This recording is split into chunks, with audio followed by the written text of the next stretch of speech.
In a small, sun-kissed village in Jamaica, nestled between lush green hills and sparkling blue waters, lived a 12-year-old girl named Nicole. With her bright smile and kind heart, she was known throughout the community for her nurturing spirit. Nicole had a special gift. She loved to read stories, and every afternoon, she gathered the little ones under the great mango tree in her backyard. Every day, as the sun dipped low in the sky, the children would come running, their laughter ringing out like music. Nicole would welcome them with open arms, her beloved book clutched tightly as she settled onto a colorful blanket. Today, she had chosen a tale about a brave little bird that dreamed of flying higher than the tallest palm tree. As she read aloud, her voice danced with excitement and wonder.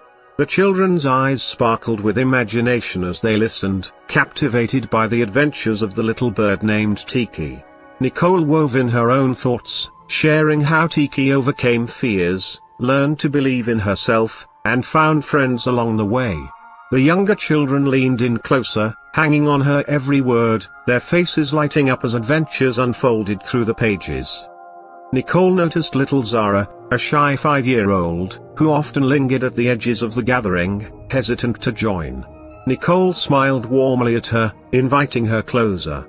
As Zara settled beside her, Nicole placed an arm around her shoulders. "You know, just like Tiki, you can do anything you dream of," she whispered encouragingly.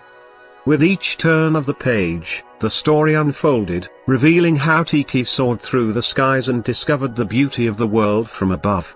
The children cheered when Tiki finally took flight, and in that moment, Nicole realized that she wasn't just sharing a story, she was planting seeds of hope and courage in their hearts. As dusk settled in, casting a warm golden glow, Nicole closed the book with a flourish. The children erupted in applause, their laughter echoing through the village. Nicole's heart swelled with joy as she realized that these moments were the magic she cherished the most.